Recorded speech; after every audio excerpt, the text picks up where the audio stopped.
Hey, it's Marin, and in this video I'm going to be talking about what the Scorpio full moon on May 18th means for us as a collective, and at the end of the video I'm going to run through what it means for each of the individual signs themselves. So stick around to hear how this is going to be affecting you and your life.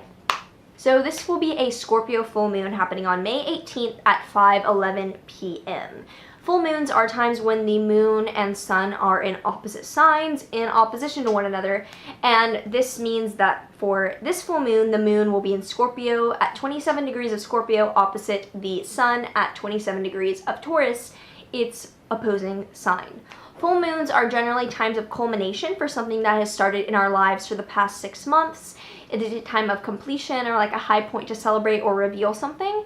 And collectively, full moons can be times of emerging collective themes or energy that can be seen in some archetypal scenarios popping up in mainstream media or the news and well-known situations.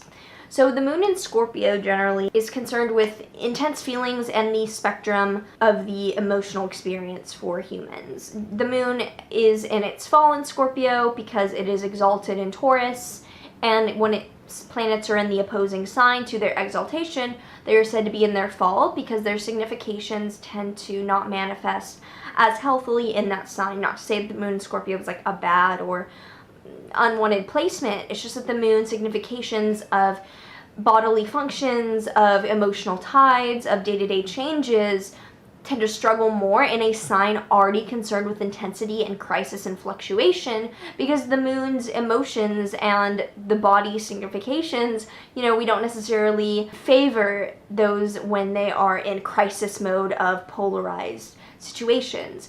Not to say that the moon in Scorpio can't be a really beautiful placement, but just off the bat, we have to think about how a planet signs come through how the planet significations come through the lens of a particular sign.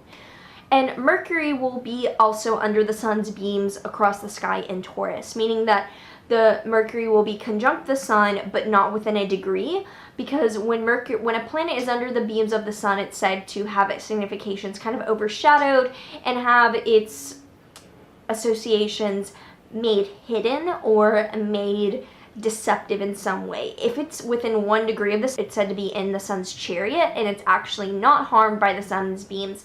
But if it's a normal conjunction with the sun, generally it means that the significations of that other planet are somewhat made hidden or secretive or not allowed to shine because the sun is covering that up.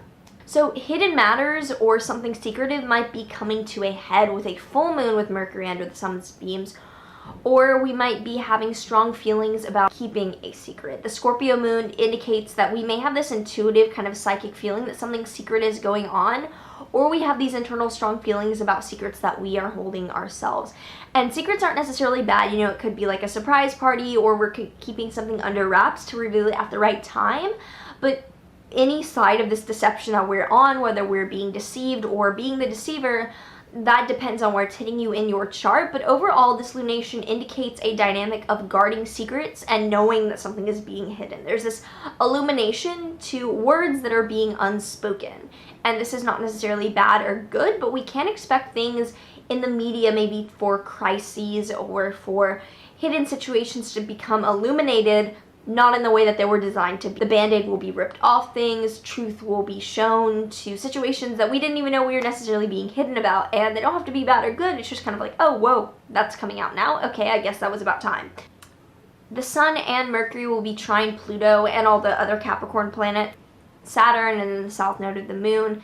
And so there's further intensity or transformative power going on, and this is probably a pattern or a situation that has happened before that we're now getting light of has happened again that we didn't know about. So we're more receptive to sharing or receiving kind of like touchy, controversial, deep knowledge, and we're more in touch with our darker side than usual with Capricorn planets connected to Scorpio planets, kind of like we're getting serious about getting serious here. And there's an intensity about what's being shared, a honoring for the depth of the situation. Venus in Taurus will be conjunct Uranus, and Venus will be at home in Taurus, which is nice because Venus rules Taurus, so she's at home in the sign of Taurus. But being conjunct Uranus means that there's a radical, unexpected energy as to who is being involved in the relationship here, or the relationship dynamics about unveiling a secret or the secret involved are really not the norm. People may be much more open than usual in an unexpected way about learning about what's usually taboo or hidden. With the moon in Scorpio, that means that the dispositor of this lunation is Mars, because Mars rules Scorpio, so Mars is the dispositor of this lunation, and Mars is at its fall in Cancer. And it's interesting that because we have the moon in its fall in Scorpio, and we have in Cancer, which is interesting because it is definitely representing, plus Venus conjunct Uranus, that the way that this is happening for us, the way that this full moon is culminating, is really unexpected and kind of coming in a way that we would have to navigate differently. Mars tends to be hindered in Cancer because Mars is helped out by the practical, assertive tangibility of Capricorn in order to assert its contrarian nature, whereas in Cancer, sometimes the emotional tides could feel draining to Mars. We could be over-concerned with the emotional reactions of others, and it could be good that we're sensitive to others in this case, but manipulating and bringing in further dishonesty won't really get us out of the situation at hand. So with Cancer, I mean, it's signified by the crab, so there's a sidestepping nature instead of moving forward and ahead. So Mars likes to move forward, it likes to be practical and tangible, and in Cancer, it can be a bit scared, it can be a bit timid. So just know that the way that you have to go about interacting with others, it's not going to be helped out if we become scared or if we decide not to act fully. It's best to come out fully into the light of what's happening here rather than guard ourselves in fear of a reaction. So this lunation is definitely signifying the unveiling of hidden matters that we're ready to dive into, we're ready to explore in new and unexpected ways. And we have to push ourselves out of being dishonest, and we have to push ourselves into being honest and open with others in ways that are still considerate and grounded in what we know to be true. So running through what each of the signs, how this is going to be affecting all of you. And I will be doing this from rising signs because that will show what area of life it's hitting you in. So if you are in Aries rising, this will be happening in your 8th house, meaning that something will be coming to a head regarding shared money matters of joint finances. If you are a Taurus rising, this will be in your 7th house, indicating a completion of something regarding relationships or partnerships.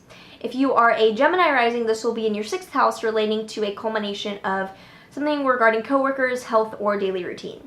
If you are a Cancer rising, this will be in your 5th house, relating to a culmination of topics regarding children, creativity, fun, or romance. If you are a Leo rising, this will be in your 4th house, indicating a culmination of events regarding home, family, or property. If you are a Virgo rising, this will be in your 3rd house, relating to a culmination regarding communication, communication, siblings, or short-term travel. If you are a Libra rising, this will be in your 2nd house, regarding a culmination of finances or material possessions. If you are a Scorpio rising, this will be in your 1st house, regarding a culmination or unveiling regarding self-identity or your physical body. If you are a Sagittarius rising, this will be in your 12th house, relating to a culmination of more hidden spiritual, esoteric, or hidden psychological matters. If you are a Capricorn rising, this will relate to a culmination in your 11th house of groups, friends, or alliances. If you are an Aquarius rising, this will be in your 10th house, relating to career, public image, or reputation. If you are a Pisces rising, this will be in your 9th house, relating to higher spirituality, higher education, and long-distance foreign travel. So I hope this was helpful. I do private consultations at the link below. Like, subscribe, do all the things, and I will see you soon.